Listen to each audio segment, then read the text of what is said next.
Hello YouTubers, Alaska Prepper here. So this morning on my way to work, I stopped at my favorite gas station to get a coffee. There was a nice lady in front of me, and she was buying some things that looked like they were things for children. I didn't ask her, but she had milk. She had like snacks that looked like they were kid snacks, with fruit and stuff in them. Anyways, her bill came out to $20-something, $29 or something. And she didn't have enough in her bank account to cover it. So I paid for it. My coffee cost me $31.28. Now, why am I telling you this? I'm not telling you this to pat myself on the back. I'm telling you this because I very rarely get upset, angry. After several tours to the Middle East, I finally figured out that getting angry at things doesn't really solve the problem. That thinking about it and actually taking proactive measures for the problem not to occur first is probably the best thing to do. But what made me very upset was when I got to work. I usually get to work 15 or 20 minutes before my workday starts. And in that time, I start my computer. I open up the Dow Jones and all the markets. I open up the kitco.com where it shows you the price of gold and silver and platinum, palladium, rhodium, all that kind of stuff. And I take a look at it.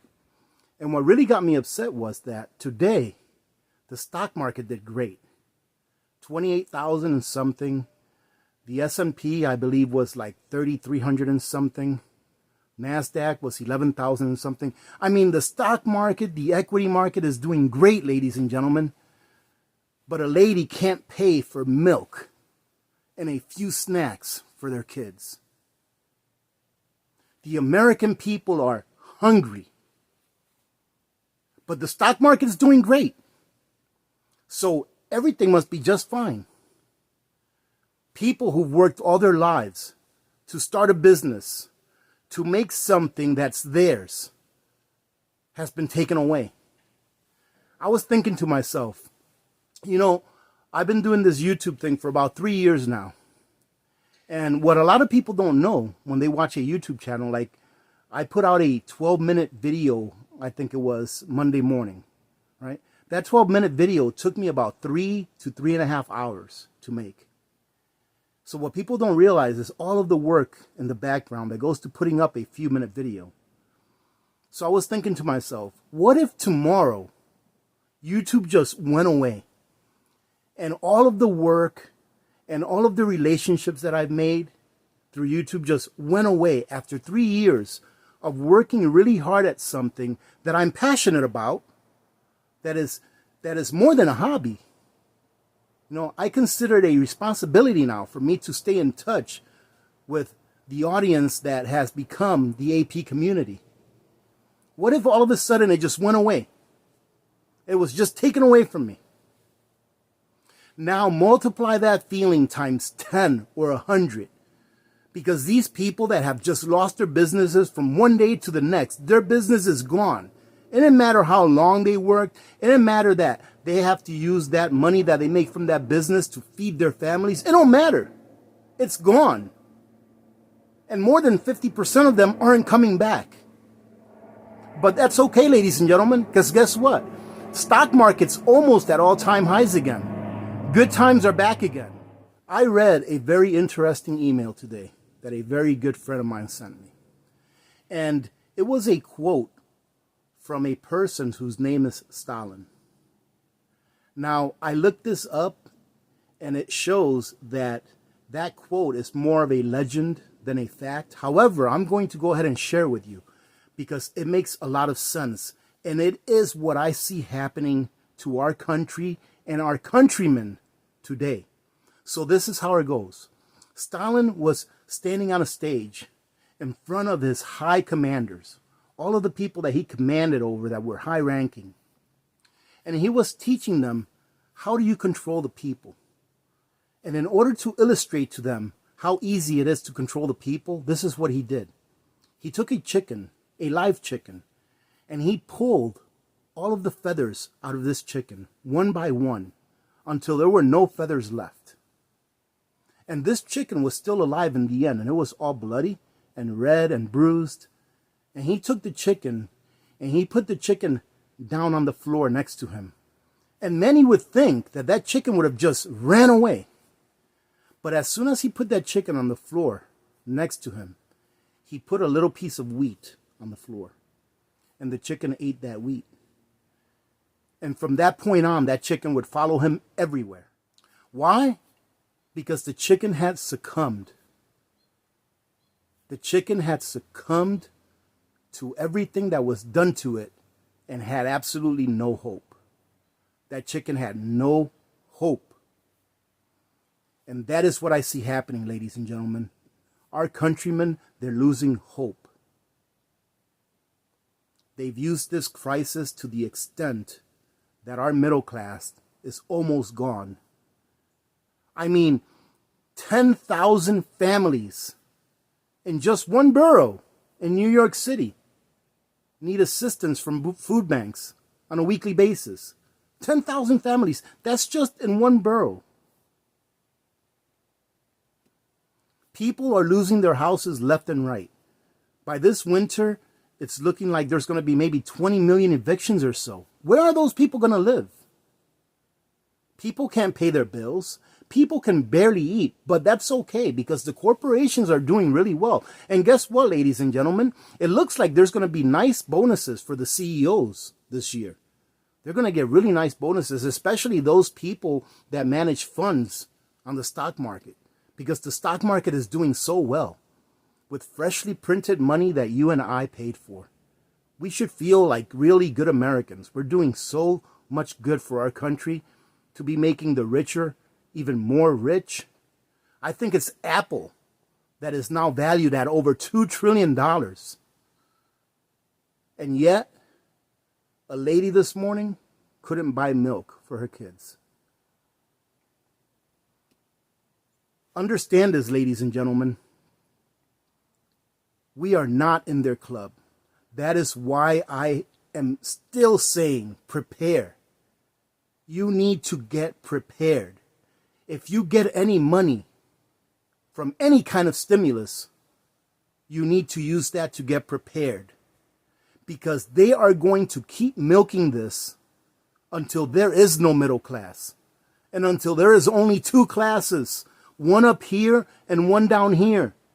And guess what's going to be in the middle, ladies and gentlemen? There's going to be a class up here and a class down here. The haves and the have-nots. Guess what's going to be in the middle? It's going to be a police state that will enforce the will of those onto the will of these.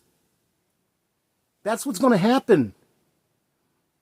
But if we are all prepared, if people just take the time and at least consider prepping and actually act on it, you will have more power to make better decisions than to just say, yes, I'll do whatever you want me to do because I need some rice. I need to feed my children. I need to put a roof over the head of my children. How can I do that? Give me whatever you want to give me and I'll do whatever you want me to do. Being prepared gives you back some power. It gives you back the ability to make decisions for yourself instead of someone telling you what you need to do in order to get bread. I think the post office just got funded $25 billion. Okay, hey, listen, I love the post office. I like getting my mail. I like my packages getting to me. Ladies and gentlemen, the post office just got funded $25 billion, and these people up on the hill can't even come back off of vacation so that they can send you some money, so that they can send the people that really needed some money.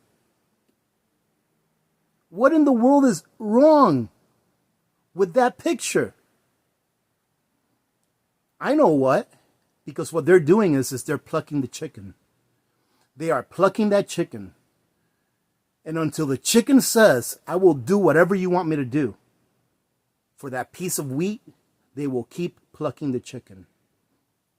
That is why you have to take advantage of every single opportunity that you have to prepare. Because nobody up on the hill cares about you.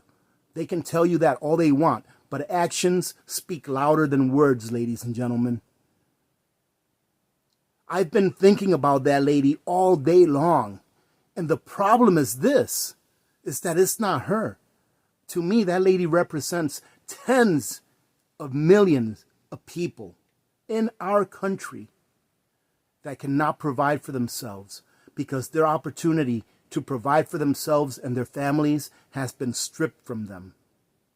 And now they will eventually result, those in need will eventually result to doing whatever they have to do to feed their families, whether it be moral or immoral.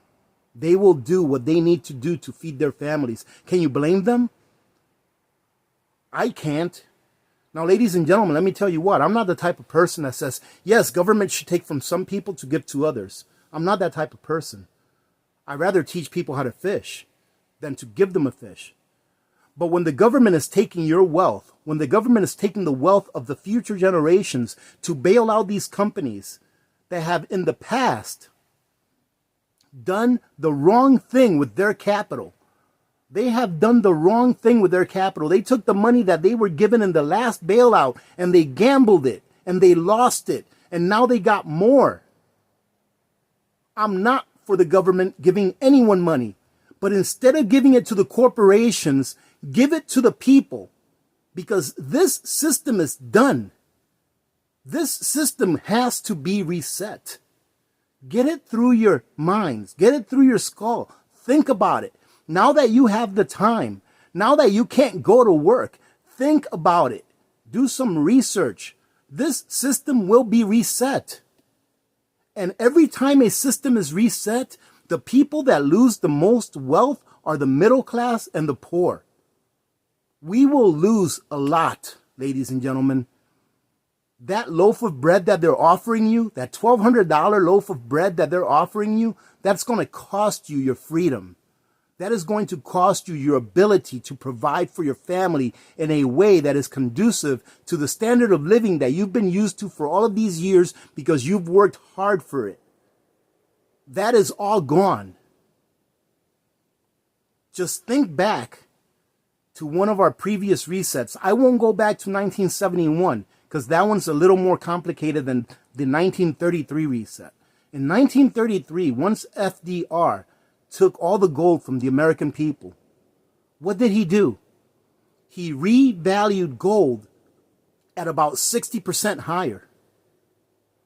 At that time, gold was valued at $20.67 an ounce, and then he revalued it to $35 an ounce, effectively reducing the purchasing power of the dollars that the people traded in their gold for, reducing the purchasing power of those dollars by about 60%. The people never win. A lot of people say, yes, what we need is a reset. What we need is a reset.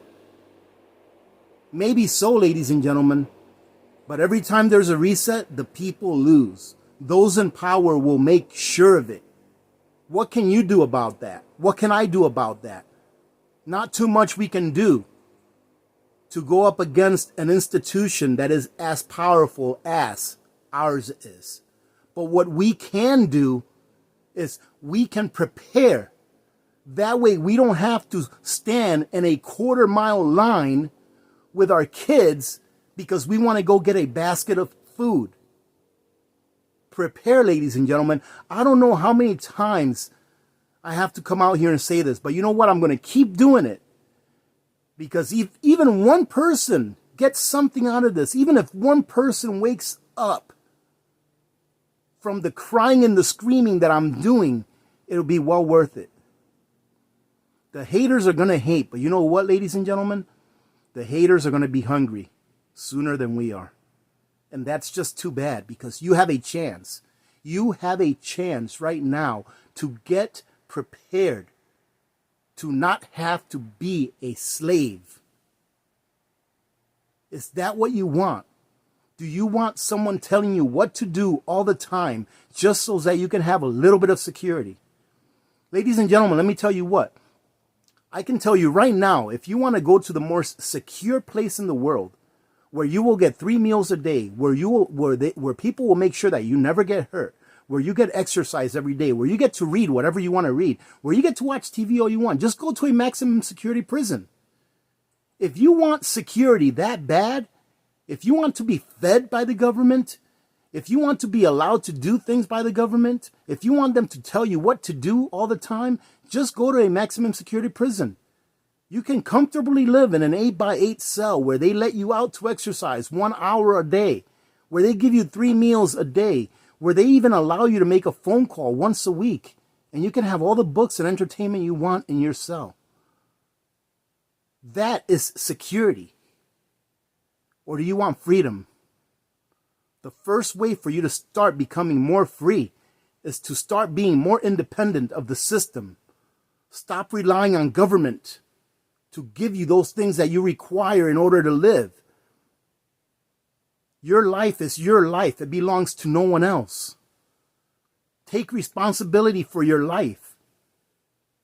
Go to the store and buy a bag of rice, for goodness sakes. It doesn't cost that much money. Even if you're broke, you can go get cans. Start a YouTube channel. Make 25 bucks a month. So what? 25 bucks a month will buy you a 50-pound bag of rice. But do something instead of just waiting for that check in the mail. Because that's what they want you to do. They want you to depend on that check. They want you to be screaming for that check. And then they're going to say, I'm going to give you the check. But this is the only way I'm going to be able to give it to you. And you can fill in the blank as to which way it is that they're going to be able to give it to you. You may have to do something for that you won't do in any other circumstance. But now you will because you're desperate.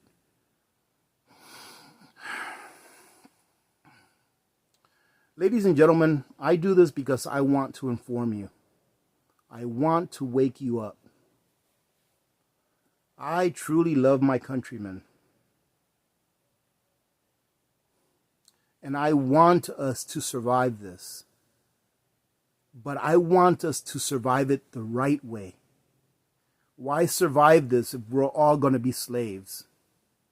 Why survive this if we're only going to be dependent on government to provide for us?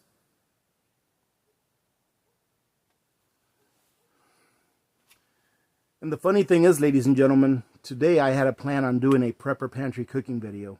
I guess that'll have to wait till tomorrow. I truly hope that some of you are getting the message, and I truly hope that all of you are preparing, even if it's a little bit at a time, ladies and gentlemen. You don't have to get anything fancy. Just get the things that you need to live first. Worry about the other stuff later on. All right, ladies and gentlemen, I'm going to go ahead and leave it at that today. I could probably go on for another hour, but I won't. Having said that, remember to be good to each other, ladies and gentlemen. That's the first thing. Remember to be good to each other. Because if you're not good to each other, who's going to be good to you? Remember to be good to each other. When good people do good things happen. Remember to reach one, teach one, and repeat. If we all did this, the world would be a better place. Many blessings to every one of you and your families. I'm the Alaska Prepper, and I'm out.